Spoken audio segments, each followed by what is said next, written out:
اور دیکھیں امت بابا کی امت سے پیار کتنا ہے. اگر آج ہم امتی ہو کر سیدہ فاطمہ سے محبت کر رہے ہیں یا پیار کر رہے ہیں کوئی بڑی بات نہیں ہے. ان کی یاد میں اگر ہم محفل سجاتے ہیں، ہر سال یاد سجا لی ہے، کوئی حق ادا نہیں ہو سکتا. کسی کو اپنے خاندان سے پیار ہے، کسی کو خطے سے، قبیلے سے، لیکن محبت کتنی ہے باپ کی امت سے، بابا کی امت سے محبت کتنی کہ یا رسول اللہ میرا مہر جو ہوگا وہ یہ کہ اللہ تبارک و تعالی مجھے لکھ کر دے، اللہ مجھے لکھ کر کے دے کہ میرے مہر میں وہ آپ کے ایمان والے امتیوں کو بخش دے گا، اس کی اور شفاعت اللہ تعالیٰ قبول فرمائے گا. ادھر بی بی پاک یہ شرط لگا رہی تھی اور عرضی لگا رہی تھی، ادھر ریشم کے کپڑے پر نور کے قلم سے اللہ نے یہ تحریر لکھ کر جبریل کے ہاتھوں سے روانہ فرما دی. جبریل کے ہاتھوں سے روانہ فرما دی کہ محبوب فاطمہ کے مہر میں آپ کی امت کو بخشا جائے گا. جب وہ تحریر دیکھی سیدہ فاطمہ الزہرا سلام اللہ علیہا نے تو وہ تحریر اپنے ہاتھ میں لی، وہ ریشم کا جنتی کپڑا، اور اس کو لپیٹ کر اپنے پاس خوشی خوشی رکھ لیا. اور پھر کہا کہ جب میں دنیا سے جاؤں، دنیا سے رخصت ہو جاؤں، جب میرا انتقال ہو جائے تو یہ رکہ میرے کفن میں رکھ دینا، تاکہ قیامت کے دن میں اپنے بابا کی امت کے حوالے سے اپنے اللہ کی بارگاہ میں یہ رکہ پیش کروں گی کہ اللہ تو نے تو وعدہ کیا تھا کہ فاطمہ کے مہر میں نے اپنے محبوب کی امت کو بخش دیا. ایک حدیث پاک اور بھی ہے اس پر کہ اللہ تعالیٰ نے حضرت جبریل سے پوچھا کہ جبریل جب نکاح ہوا تو کیا ہوا؟ تو جبریل امین نے عرض کیا کہ یا رسول اللہ جب نکاح ہوا تو اللہ نے شجر طوبہ کو ہلانے کا حکم دیا، شجر طوبہ کو ہلانے کا حکم دیا اور فرشتوں نے اس کو ہلایا تو قیامت تک جتنے اہل بیت کے عاشق تھے ان کی تعداد کے برابر پتے گرے، اور ہر پتے پر اہل بیت کے عاشق کا نام لکھا گیا، اور ہر پتہ ایک فرشتے کے ہاتھ میں تھما دیا گیا، ہر پتہ ایک فرشتے کے ہاتھ میں تھما دیا گیا. تو قیامت تک اہل بیت کے جتنے سچے عاشق ہوں گے ان کی تعداد کے برابر وہ پتے ہیں، اور ہر پتہ ایک فرشتے کے ہاتھ میں ہے.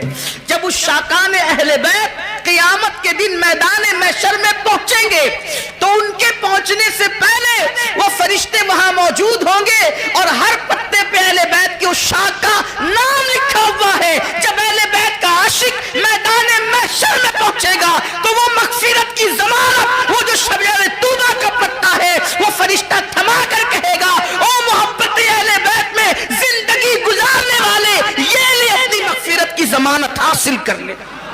جس کے ہاتھ میں وہ پتہ دیا جائے گا انشاءاللہ تبارک و تعالی اس کی نجات اور مغفرت ہو جائے گی. بہت سی روایتیں پڑھنی تھی، یاد بہت سی روایتیں نکال کر بھی لایا تھا، لیکن ایک آخری روایت پڑھ دیتا ہوں، ٹائم مکمل ہو گیا ہے، ٹائم بھی ختم ہو گیا ہے. سیدہ کا مرتبہ اور مقام کیا ہے، اللہ ان کے صدقے ہم سب کی مرادیں پوری فرمائے. بلکہ دو باتیں عرض کر کے بات ختم کرتا. سیدہ کی خصوصیت یہ ہے کہ یہ تو ہیں ہر اعتبار سے اپنے بابا کے مشابہ. ام المومنین اما عائشہ صدیقہ فرماتی ہیں کہ میں نے فاطمہ سے زیادہ سچا کائنات میں کسی کو نہیں دیکھا سوائے ان کے بابا کے. چلنے میں، بولنے میں، اٹھنے میں، بیٹھنے میں، کردار میں، سخاوت میں، رفتار میں، گفتار میں، ہر ادا میں اپنے باپ کے مشابہ تھی، اپنے والد کے مشابہ تھی. روایت میں آتا ہے کہ ایک مرتبہ ایک فقیر آیا دروازے پر. یہ اصل بات ہے، یہ سخاوت، سخی گھرانہ ہے، سخی بابا کی سخی بیٹی ہے. انشاءاللہ ان کا ذکر کر رہے ہیں، ان کے ذکر کی برکت سے ہماری بگڑیاں بنے گی انشاءاللہ. تو سائل آیا اور آنے کے بعد کہا اے اللہ کے رسول میں بھوکا ہوں، مجھے کھانا کھلائیں. اے اللہ کے رسول میں بھوکا ہوں، مجھے کھانا کھلایا، مجھے بھیک عطا کیجیے. سرکار اٹھے اور پورے گھر میں اللہ کے رسول علیہ السلام نے نظر دوڑائی تو 1 مہینہ تھا، ہو گیا تھا، حضور کا چولہا نہیں جلا تھا 1 مہینے سے. اللہ کے رسول صلی اللہ علیہ وسلم کے گھر کا 1 مہینے سے چولہا بھی نہیں جلا تھا. سرکار نے چولہا تو ٹھنڈا ہی پڑا تھا اور گھر میں بھی کچھ نہیں تھا، گھر میں بھی کچھ نہیں تھا۔ اللہ کے رسول علیہ السلام نے سائل کو، فقیر کو، بھکاری کو، منگتے کو نہ کہنا گوارا نہیں کیا۔ سرکار نے فرمایا کہ اے سائل، سوالی، میری بیٹی کا گھر بازو میں، فاطمہ کا گھر، وہاں چلے جا، تیری مراد پوری ہو جائے۔ سرکار نے بی بی زہرا پاک کے دروازے پہ بھیجا۔ سائل وہاں گیا، کہا یا اہل بیت رسول اللہ، اللہ کے رسول کی اہل بیت، نبی کے گھر والوں، میں بھوکا ہوں، مجھے کھانا کھلاؤ۔ وہاں 3 دن ہوئے تھے، گھر میں چولہا نہیں جلا تھا۔ بی بی زہرا نے، سخی باپ کے سخی بیٹی نے دیکھا گھر میں ادھر ادھر کچھ نہیں دکھا وہاں، تو کیا دیکھا کہ ایک چمڑے کا مصلی ہے، چمڑے کا مصلی ہے، اور اس مصلی پر دونوں بیٹے امام حسن اور امام حسین سوئے ہوئے، یعنی بچوں کے لیے بستر بھی نہیں ہے، اسی پر نماز پڑھی جاتی ہے، اسی چمڑے کے مصلی پہ نماز پڑھی جاتی ہے، اور بچوں کو سلانا ہوتا ہے تو اسی چمڑے کے مصلی پر دونوں شہزادوں کو سلا دیتی ہے۔ کونین کے مالک کے گھر کا حال یہ ہے، کونین کے مالک کے گھر کی بیٹی کے گھر کا حال یہ ہے، یہ گھروں کی کیفیت ہے، کیا شان والے لوگ ہیں اور گھر کا حال کیا ہے۔ تو بی بی نے گھر میں دیکھا کچھ نہیں تھا، 3 دن سے چولہا بھی ٹھنڈا پڑا تھا، دیکھ رہی ہے کہ مصلی ہے چمڑے کا اور دونوں شہزادے اس پہ سوئے ہوئے ہیں، اس کے سوا گھر میں کچھ نظر نہیں آتا۔ تو کیا کیا، ایک شہزادے کو اٹھایا اور زمین پہ لٹا دیا، اور دوسرے کو اٹھایا زمین پہ لٹا دیا، اور شہزادوں کو زمین پہ سلا کر وہ مصلی چمڑے کا اٹھایا اور اس کو لپیٹ کر روشن دان سے چمڑے کا مصلی باہر کر کے کہا، اے سائل، ہم تم سے معافی طلب کرتے ہیں، معذرت طلب کرتے ہیں، گھر میں اس وقت اس کے سوا کچھ نہیں ہے، ورنہ اس سے زیادہ عطا کرتے، یہ چمڑے کا مصلی بیچ دو اور اپنی ضرورت کو پوری کر لو۔ یہ سیدہ فاطمہ الزہرا کی سخاوت ہے۔ اب جب گھر میں بظاہر کچھ نہ تھا تو سائل کو نہ نہیں کہا، آج تو خدا کے خزانے لے کر کے بیٹھی ہوئی ہیں، تو آج ہمیں کیوں نہ کہے گی، آج ہمیں کیوں مایوس کرے گی، انشاءاللہ تعالی ضرور عطا کرے گی۔ پچھلے سال میں نے محفل میں گفتگو میں کہا تھا کہ جن کی مرادیں لے لو۔ کچھ دنوں پہلے ایک صاحب آئے، کہہ رہے تھے کہ کسی صاحب نے بیٹے کی مراد لی تھی، وہ پوری ہو گئی، کسی بہن نے کہا رشتے کی مراد لی تھی، وہ پوری ہو گئی، اس طرح سے رپورٹ آتی رہی۔ آج پھر کہتا ہوں بی بی پاک کا ذکر ہو رہا ہے، جس کے دل میں جو جائز مرادیں، سب مرادیں لے لیں، بالخصوص ایمان پر خاتمے کی مراد لے کر۔ اب یہ روایت سن لیں جو مدارج النبوہ میں، اس کا آخری حصہ مدارج النبوہ میں ہے۔ تو بات یہ ہوئی بی بی پاک کی جو شان ہے کہ ایک دن مولا کائنات گھر میں آئے۔ کیا شان ہے بی بی زہرا پاک کی، ایک دن مولا کائنات گھر میں آئے، اور آنے کے بعد چہرے پر کچھ فکر کے آثار تھے، تفکر کے آثار تھے، فکر میں ڈوبے ہوئے تھے۔ مولا علی نے، جب کسی نے پوچھا تھا مولا کائنات سے کہ فاطمہ کو آپ نے کیسا پایا، تو مولا کائنات نے بعد وصال سیدہ فاطمہ کہا تھا، میں نے فاطمہ جیسی کوئی عورت نہیں دیکھا۔ فرماتے ہیں وہ تو دنیا سے چلی گئی لیکن اس کی خوشبو آج تک میرے دماغ میں باقی ہے۔ یہ مولا کائنات کہتے ہیں، کبھی مجھے ناراض نہیں کیا، کبھی مجھے ناراض نہیں کیا، کبھی میری نافرمانی نہیں کی، کبھی میرا دل نہیں دکھایا، بہت خیال رکھتی تھی میرا۔ خواتین اگر سن رہی ہیں کیبل پر تو میں ان سے توجہ چاہتا ہوں۔ مولا کائنات اس کے خود راوی ہیں، فرماتے ہیں ایک رات پوری رات بخار میں تپتی رہی، اتنا بخار تھا شدت کا کہ بدن پہ ہاتھ رکھے تو چھٹکے لگیں۔ مولا کائنات کہتے ہیں کہ میں تیمارداری کرتا رہا، ان کی بخار کی شدت میں تپ رہی تھی، ایسے میں نے جیسے تیسے کر کے ان کو سلا دیا، سیدہ پاک کو سلا دیا اسی بخار کی حالت میں۔ میں سلایا اور اس کے بعد پھر میں بھی سو گیا۔ میں سو گیا تو میں نے کیا دیکھا کہ بلال نے اذان پڑھی، تو بلال کی اذان کی آواز سن کر کے میں اٹھا، جب میں اٹھا تو میں نے دیکھا بستر پر نہیں تھی، تو میں نے دیکھا تو اس وقت وضو کر رہی تھی، اور وضو کر رہی تھی، وضو کرنے کے بعد نماز پڑھی۔ جب میں نماز پڑھ کر کے آیا تو دیکھا تو چکی چلا رہی تھی اور آٹا چکی میں پیسنے لگی، آٹا بنانے لگی۔ تو میں نے کہا فاطمہ رات بھر تو بخار میں تپتی رہی اور ابھی صبح اٹھ گئی نماز کے لیے اور اب پھر چکی چلانے بیٹھ گئی۔ تو سیدہ نے مسکرا کر کہا نماز کے لیے اس لیے اٹھی کہ اللہ کی خدمت کرنا مجھ پہ فرض ہے، اللہ کی عبادت مجھ پہ فرض ہے، اس لیے نماز کے لیے اٹھ گئی۔ اب اللہ کے بعد شوہر کی اطاعت بھی تو مجھ پہ فرض ہے، اللہ کی عبادت کر کے سو کیسے جاتی؟ عبادت کے بعد شوہر کو کھانا کھلانے کی ذمہ داری تو میری ہے، اس لیے میں روٹی پکانے کے لیے تیاری کر رہی ہوں۔ اب رہی بات بیماری کی، اگر بیماری کو دیکھوں گی تو شوہر کی خدمت کیسے کر سکوں گی؟ بلکہ فرمانے لگی کہ اگر میں شوہر کی خدمت کرتے کرتے مر گئی تو امید کرتی ہوں کہ اللہ اس پر بھی مجھے جنت عطا فرمائے۔ مجھے اپنی طبیعت کی پرواہ نہیں ہے، مجھے تو اپنے شوہر کی خوشی کی پرواہ ہے۔ یہ کہہ کر مولا کائنات کی آنکھوں میں آنسو آ گئے، آپ زاروں قطار رونے لگے۔ کہا یہ ایسی عورت تھی۔ تو ایک دن مولا کائنات گھر آئے اور آنے کے بعد چہرے پہ کچھ افسردگی کے آثار تھے، بیٹھے تھے اور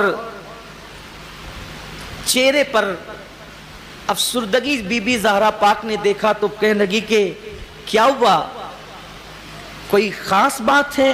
آپ آج کچھ افسردہ سے لگتے ہیں، اگر اپنی زبان میں کہیں تو کچھ غیر حاضر سے لگتے ہیں، کیا بات؟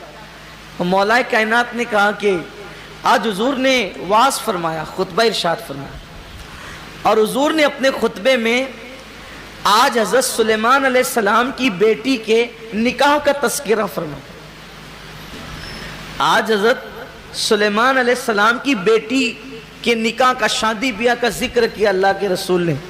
تو بی بی نے پوچھا کہ سلیمان کی بیٹی کے نکاح کا کیا تذکرہ کیا؟ تب مولا کائنات بیان کرنے لگے، انہی کے کہنے پہ بیان کرنے لگے۔ تو کہا کہ یہ دھوم دھام سے ایسے شادی ہوئی اور اتنے ہزار غلام دیے، اتنے ہزار کنیزیں دی، اتنے گھوڑے دیے، اتنا سونا دیا، اتنا چاندی دیا، اور یہ دیا اور یہ دیا اور یہ دیا، اور خوب جہیز ویز دے کر کے اپنی بیٹی کی شادی کی۔ اب انہوں نے سنا، یہ افسردہ ہو گئی۔ افسردہ اس لیے یہ ہو گئی کہ ذہن میں بات آ گئی کہ کہیں علی یہ تو نہیں سوچ رہے ہیں، علی یہ تو نہیں سوچ رہے ہیں کہ سلیمان نے اپنی بیٹی کو اتنا دیا، اور جانے سلیمان سید العالمین نے اپنی بیٹی کو کیا دیا۔ حالانکہ مولا علی نے یہ سوچا ہی نہیں، یہ تو سیدہ سوچ رہی تھی۔ بس یہی سوچتے ہوئے دلی دل میں کہنے لگی اللہ علی کو بتا دے، اللہ علی کو بتا دے کہ سلیمان کی بیٹی کیا ہے اور محمد کی بیٹی کیا ہے۔ ظاہر سی بات ہے مولا کائنات تو جانتے تھے۔ اتفاق سے رات ہوئی، مولا کائنات سو گئے۔ اب یہ اتنا حصہ، جو اتنا ٹکڑا میں نے بیان کیا وہ تمہید تھی، اتنا حصہ شیخ عبدالحق محدث دہلوی نے بھی لکھا ہے اب جو میں عرض کرنے جا رہا ہوں۔ مولا کائنات سوئے تو رات کو خواب میں کیا دیکھا کہ جنت، اور جنت میں ایک بہت خوبصورت تخت ہے، اور اس تخت پر سیدہ فاطمہ بیٹھی ہوئی، اور ہزاروں حور اور غلماں بی بی زہرا پاک کی خدمت میں، کوئی جوتیاں پہنا رہی ہے، کوئی پنکھا جھل رہی ہے، کوئی خدمت میں حاضر ہے۔ ساری حور غلماں کنیز بن کر بی بی پاک کے ارد گرد کھڑی ہیں، اور ایسے میں ایک خوبصورت سی لڑکی اپنے ہاتھوں میں 2 تشت لے کر، جس میں ہیرے جواہرات اور بہت ساری چیزیں ہیں، وہ لے کر کے اس امید پر کھڑی ہیں کہ صرف ایک مرتبہ، توجہ، صرف ایک مرتبہ فاطمہ مجھے دیکھ لے۔ نگاہ لطف کے امیدوار ہم بھی ہیں، لیے ہوئے یہ دل بے قرار ہم بھی ہیں۔ اللہ اکبر۔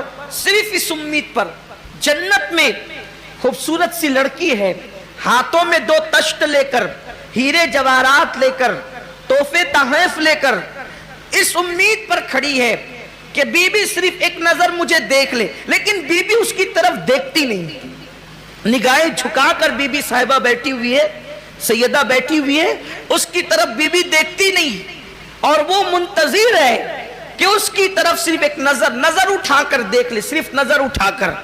خدمت کا موقع تو بہت بڑی چیز ہے، گفتگو تو بہت بڑی بات ہے، دوسری اور چیزیں اپنی جگہ ہے، صرف ایک نظر اٹھا کر بی بی پاک اس کو دیکھ لے، اس امید پر وہ کھڑی ہے۔ تو مولا کائنات یہ منظر دیکھ کر سیدہ سے پوچھتے اسی خواب کی حالت میں، فاطمہ یہ جو نگاہ کی منتظر کھڑی ہے، یہ جو نگاہ التفات کی، نگاہ عنایت کے انتظار میں جو لڑکی کھڑی ہے، یہ ہے کون بی بی جو انتظار میں کھڑی ہے؟ تو فاطمہ الزہرا نے مسکرا کے کہا، رات جس سلیمان کی بیٹی کا ذکر کر رہے تھے وہی سلیمان کی بیٹی یہاں انتظار میں کھڑی ہے کہ فاطمہ صرف نظر اٹھا کر دیکھ لے، فاطمہ سے نظر اٹھا کے دیکھ لے۔ کیوں؟ اس کی وجہ یہ ہے کہ اس کے بابا نے اس کا جہیز میں وہ عطا کیا، میرے بابا نے مجھے یہ مرتبہ عطا کیا۔ بہت ساری روایتیں ہیں، بس مختصر چیدہ کچھ روایتیں پڑھ کر اپنی گفتگو مکمل کر کے حصول برکت کے لیے صرف چند روایات پڑھنا چاہتا ہوں تاکہ اللہ میری اور آپ سب کی مرادیں پوری فرمائیں۔ اس لیے کہ بی بی زہرا پاک کی کہ ذکر کی شان یہ ہے کہ جب بھی ان کا نام مبارک زبان پر آتا ہے تو اس وقت دلوں کے اندر جو مرادیں لی جاتی اللہ تعالیٰ ان تمناؤں کو، مرادوں کو پورا فرما دیتا ہے۔ یہ آپ کے نام کی برکت ہے۔ بخاری شریف کی حدیث ہے، اللہ کے رسول صلی اللہ علیہ وآلہ وسلم فرماتے ہیں کہ میں نے اپنی بیٹی کا نام فاطمہ اس لیے رکھا کہ فاطمہ پر اور جس نے فاطمہ سے محبت کی ہے ان سب پر اللہ نے جہنم کی آگ کو حرام فرما دیا۔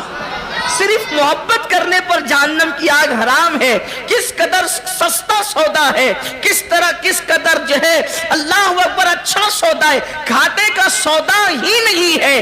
انسان کس کس سے پیار کرتا ہے، کس کس سے محبت کرتا ہے، کس کس سے الفت کرتا ہے۔ اللہ کے حبیب صلی اللہ علیہ وآلہ وسلم فرما رہے کہ فاطمہ کا نام فاطمہ رکھا ہی اس لیے گیا ہے کہ اس پر بھی جہنم حرام ہے۔ ایک اور مقام پر دوسری روایت میں ہے فاطمہ پر بھی جہنم حرام ہے، فاطمہ کی قیامت تک کی ذریت پر بھی جہنم حرام ہے، اور جس نے فاطمہ سے عقیدت اور محبت کی ہے اللہ نے ان پر بھی جہنم کی آگ کو حرام فرما دیا ہے۔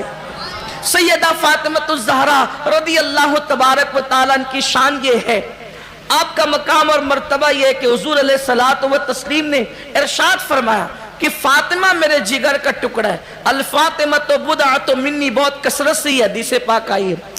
سرکار فرماتے ہیں میرے جگر کا ٹکڑا ہے، جس نے فاطمہ کو خوش کیا اس نے مجھ محمد کو راضی کر لیا، جس نے فاطمہ کو ناراض کیا اس نے مجھ محمد کو ناراض کیا۔ اللہ کے رسول صلی اللہ علیہ وسلم فرماتے ہیں اور جس نے مجھے ناراض کیا اس نے اللہ کو ناراض کیا۔ سیدہ فاطمہ الزہرا سلام اللہ علیہا کا کہ جب نکاح کا موقع آیا تو بہت سارے لوگوں نے آقا کریم صلی اللہ علیہ وسلم کی بارگاہ میں عرضی پیش کی۔ سرکار نے فرمایا کہ مجھے وحی کا انتظار ہے، مجھے انتظار وحی کا ہے کہ جب حکم ہوگا جس کے ساتھ تو اس کے ساتھ رشتہ طے ہوگا۔ یہ بار بار روایتیں پڑھی جا چکی ہیں، میں اس کی تکرار نہیں کرنا چاہتا، صرف حصول برکت کے لیے بات آگے بڑھانا چاہتا ہوں۔ جب حتیٰ کہ صدیق اکبر بھی آئے تو سرکار نے صدیق اکبر سے بھی یہی کہا کہ ابو بکر مجھے اللہ کے حکم کا انتظار ہے۔ فاروق اعظم تشریف لائے، سرکار نے یہ فرمایا عمر مجھے اللہ کے حکم کا انتظار ہے۔ تو صدیق و فاروق نے یہ آپس میں مشورہ کیا کہ حضور اس معاملے میں وحی کے منتظر ہیں، یہ ہمیں لگتا ہے کہ اگر یہ سعادت کسی کے مقدر میں ہے تو وہ علی ابن ابو طالب ہے، وہ علی ابن ابو طالب ہے، تو علی کو ڈھونڈو، علی کہاں ہے؟ اس لیے کہ جلدی سے سرکار کی شہزادی کا نکاح ہو جائے اور جس کے بھی مقدر میں ہے یہ شہزادی اس کے گھر چلی جائے۔ تو جس وقت یہ دونوں حضرات صدیق اکبر اور فاروق اعظم مولائے کائنات کو ڈھونڈنے لگے تو اس وقت مولائے کائنات ایک انصاری صحابی کے باغ میں اپنے اونٹوں کو پانی پلا رہے تھے یا اونٹ کو پانی پلانے تشریف لے گئے تھے۔ وہاں پہنچے تو کہا کہ علی ہم یہ چاہتے ہیں کہ فاطمہ الزہرا کے لیے تم رشتہ مانگو، کیونکہ بہت لوگ مانگ چکے لیکن حضور نے جو ہے وہ وحی کے متعلق ارشاد فرمایا کہ انتظار وحی کا ہے۔ مولائے کائنات رو پڑے، کہا کہ میرے پاس خود کا مکان بھی نہیں ہے اور میرے پاس اتنے اخراجات بھی نہیں کہ میں شادی کر سکوں، لیکن بات تم نے میرے دل کی کہی ہے۔ تو کہا کہ علی جاؤ اور اللہ کے رسول صلی اللہ علیہ وآلہ وسلم کی بارگاہ میں مدعا پیش کرو۔ مولا کائنات نکلے وہاں سے، نکلنے کے بعد اس دن حضور صلی اللہ علیہ وسلم حضرت سیدہ ام المومنین اما جان ام سلمہ رضی اللہ تعالیٰ عنہ کے مکان میں تھے۔ جیسے اللہ کے رسول کے دروازے پر دستک دی مولا کائنات نے تو حضرت ام سلمہ رضی اللہ تعالیٰ عنہ سے سرکار نے فرمایا ام سلمہ دروازہ کھول، ام سلمہ دروازہ کھول، اس لیے کہ آنے والا اللہ کا بھی محبوب ہے اور اللہ کے محبوب کا بھی محبوب ہے۔ یہ آنے والا اللہ کا بھی محبوب ہے اور اللہ کے ابھی دروازہ کھلا نہیں ہے، آواز نکلی نہیں ہے، دروازے پہ دستک ہوئی ہے۔ سرکار فرماتے جلدی سے دروازہ کھول، آنے والا محبوب خدا و رسول ہے، یہ اللہ رسول سے محبت کرتا ہے، اللہ اس کا رسول اس سے محبت کرتے ہیں، دروازہ کھول۔ میں نے پوچھا کون ہے؟ ام سلمہ کہتے ہیں میں نے پوچھا کون ہے؟ تو سرکار نے فرمایا علی ابن ابو طالب میرے چچا کا بیٹا ہے، کھول۔ ایک بہت بڑی مراد لے کر کے آ رہا ہے، اور وہ مراد لے کر کے آ رہا ہے اس سے پہلے جبریل مراد لے کر آ چکا ہے، ابھی وہ مراد لے کر دروازے پہ آ رہا ہے اور اس سے پہلے جبریل مراد لے کر آ چکا ہے۔ ام سلمہ کہتی ہیں اس بات سے مجھے اتنی خوشی ہوئی کہ میں دوڑی دروازہ کھولنے کے لیے، حتیٰ کہ ایسی بے احتیاطی میں دوڑی کہ میں گرتے بچی۔ اس دن میری خوشی کی انتہا نہ تھی، اس دن میری خوشی کی انتہا نہ تھی جب میں دروازہ کھولنے جا رہی تھی، اس لیے کہ میں سمجھ گئی تھی کہ ہونے والا اب کیا ہے، کیونکہ اللہ کے رسول علیہ السلام نے بہت واضح اشارہ کر دیا تھا کہ آنے والا کون ہے اور کس مقصد سے آ رہا ہے۔ میری خوشی کی انتہا نہ تھی، اس لیے کہ بی بی زہرا پاک سے اماں عائشہ ہو یا ام سلمہ ہو یا جناب محمونہ ہو یا جناب زینب بنت حجش ہو یا جناب زینب بنت خزیمہ ہو یا جناب صفیہ ہو، یہ ساری خواتین حضور کے گھر کی، حضور کی ازواج مطہرات بالکل دل کی گہرائیوں سے سیدہ فاطمہ سے محبت کرتی تھی۔ جب سیدہ فاطمہ کے رشتے کے طے کا معاملہ سنا تو حضرت بی بی ام سلمہ کہتی ہیں اتنی میں تیزی کے ساتھ دوڑی کہ میں نے احتیاط کھو دیا، کیونکہ گھر میں یا تو میں تھی یا تو میرے سرتاج محمد عربی تھے اور تیسرا کوئی نہیں تھا۔ میں احتیاط کھو کر کے دوڑی، گرتے بچی، حتیٰ کہ میں نے دروازہ کھول دیا اور دروازہ کھول کر کے پھر میں پردے کی اوٹ میں ہو گئی، حتیٰ کہ علی آئے اور آنے کے بعد زمین پر بیٹھ گئے۔ ام سلمہ اس کے راوی ہے، کہتی زمین پہ بیٹھ گئے اور زمین کی طرف دیکھنے لگے، زمین کی طرف دیکھنے لگے۔ سرکار نے پوچھا علی کیسے آئے ہو؟ عرض کی یا رسول اللہ آیا تو مراد لے کر ہوں، لیکن شرم آتی ہے کہ مراد کیا عرض کروں، مراد لے کر کے آیا ہوں لیکن مجھے شرم آ رہی کہ میں آپ سے عرض کیا کروں۔ سرکار نے فرمایا کہ تو دروازے پر تھا، جبریل میرے پاس آ چکا تھا، وہ دروازے پہ تھا، جبریل میرے پاس۔ خدا کی عزت کی قسم کسی کی بیٹی شان کی نہیں ہے، اور یہ مرتبہ اللہ نے کسی کی بیٹی کو عطا نہیں کیا، بلکہ حضور علیہ السلام کی 3 بیٹیاں اور بھی ہیں، وہ سب شان والی ہے، ان کی نالین ہمارے سروں پر ہے، ان کی عظمتیں اہل بیت ہونے کی حیثیت سے ہماری آنکھوں پر ہے، ہمارے سروں پر ہے، لیکن یہ مرتبہ ان کو بھی نصیب نہیں ہے جو مرتبہ سیدہ فاطمہ الزہرا کو ہے کہ اللہ اکبر، بی بی زہرا پاک سیدہ فاطمہ سلام اللہ علیہا کے رشتے کے معاملے میں جب علی پاک دروازے پر ہیں اور ادھر جبریل آتے ہیں اور آ کر کے کہتے ہیں یا رسول اللہ آسمانوں پر اللہ نے علی و فاطمہ کا نکاح کر دیا ہے، آپ زمین کے اوپر ان کا نکاح کر دیں۔ آقا نے پوچھا کہ کیسے نکاح ہوا ذرا بتا، حضور سب جانتے ہیں، تو کہا خطبہ پڑھنے کے لیے حضرت آدم کو بلایا گیا تھا، 40,000 فرشتوں کو جمع کیا گیا تھا اور ایجاب و قبول راحیل فرشتے نے کروایا ہے یا رسول اللہ صلی اللہ علیہ وآلہ وسلم۔ اس طرح سے بہت ساری باتیں ہوئی اور عرض کی حضور وہ جو جنت کے میوے بٹے ہیں میں اس میں سے کچھ لایا ہوں۔ حدیث میں آتا ہے کہ کچھ چھوارے تھے اور لونگ کا تذکرہ بھی ملتا ہے، جنت کی لونگ بھی جبریل علیہ السلام ساتھ لائے تھے۔ سرکار نے فرمایا کہ علی جاؤ اور جا کر کے سب کو دعوت دے دو اور جمع کر دو. وہ آسمانوں پہ تو یہ معاملہ ہو چکا ہے تاکہ زمین پہ یہ معاملہ ہو جائے.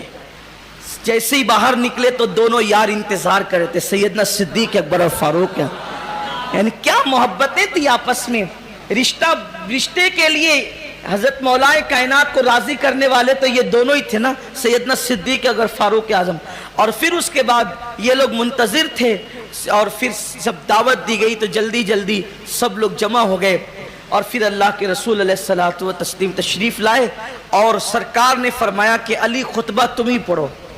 تو مولا کائنات نے خود ہی خطبہ پڑھا, اپنی نکاح کا خطبہ. یہ شاید آپ کی بہت سارے لوگوں کی معلومات میں پہلی مرتبہ یہ بات ہوگی کہ مولا علی نے اپنے نکاح کا خطبہ خود پڑھا ہے. عام طور پہ ایسا نہیں ہوتا ہے کہ دولہا خطبہ پڑھتا ہے, لیکن یہ علی کی شان ہے, یہ علی یا مرتضیٰ کی شان ہے کہ اپنے نکاح کا خطبہ خود ہی پڑھا ہے. اور اس کے بعد پھر نکاح ہوا. اب یہ اتنی بات میں بہت پہلے کئی بار بیان کر چکا ہوں, لیکن جو اصل بات کرنا تھا اس کے لیے وہاں تک پہنچانے کے لیے اتنا وقت آپ کا لیا ہوں. جب مہر مقرر کرنے کی بات آئی تو 400 مسکال چاندی 400 مسکال چاندی مقرر کی گئی, جو آج کی یعنی ہمارے حساب سے تقریباً 1.5 کلو چاندی ہوتی ہے. 1 کلو 600 کچھ گرام, تو تقریباً 1.5 کلو سے زیادہ تو ہوگی نا. 1 کلو 600 کچھ گرام حساب لگایا ہم نے تھوڑا سا اس کا, تو 1 کلو 600 تو 500 تو آدھا کلو ہو جاتا ہے, اور 600 آدھا کلو سے زیادہ ہو گیا. اور پھر کچھ گرام 16 یا 32 گرام ایسے کچھ تھا وہ, جو اوپر کا میرے ذہن سے فگر نکل گیا. تو لیکن یہ ہے کہ تقریباً 1.5 کلو چاندی یہ مقرر ہوا مہر. لیکن جب یہ مہر مقرر کرنے کے لیے سیدہ فاطمہ کے پاس آئے, اصل بات جو کہنی وہ یہ ہے, اس نکاح کا جو انوکھا مہر تھا, ظاہری مہر تو یہی تھا جو چاندی میں نے عرض کیا, لیکن اس کا جو انوکھا مہر تھا جس کا تذکرہ نزہۃ المجالس میں بھی ہے, امام نصفی نے بھی اس کا ذکر کیا ہے, ملا معین الدین نے بھی اس کا ذکر کیا ہے, اور بہت سارے محدثین نے اس کا تذکرہ فرمائے. اصل مہر پاک بی بی زہرا پاک کا یہ تو چاندی تھا ظاہر, لیکن جب اللہ کے رسول تشریف لائے سیدہ فاطمہ کے پاس, فاطمہ میں تمہارا نکاح علی سے کر رہا ہوں اور مہر اتنا مقرر کیا ہے, تمہاری کیا مرضی ہے. سیدہ نے عرض کیا, ابا جان یہ مہر تو چاندی اور سونا اور پیسے دھیلے تو یہ سبھی کے مہر مقرر ہوتے ہیں, اگر آپ کی بیٹی فاطمہ کا بھی یہی مہر مقرر ہوا تو پھر بڑی بات کیا ہے, کیا بڑی بات ہے. تو سرکار نے فرمایا کہ پھر تم کیا چاہتی ہو. تو اس کی حضور ظاہر تو یہی رہے, لیکن میرا مہر میں خود مقرر کروں گی, میں اپنا مہر خود مقرر کروں گی, اور میرے مہر یہ ہے کہ آپ کی امت کو اللہ میرے مہر میں بخش دے. آپ کی امت کو اللہ یہ انوکھا مہر کسی کا نہیں ہو سکتا.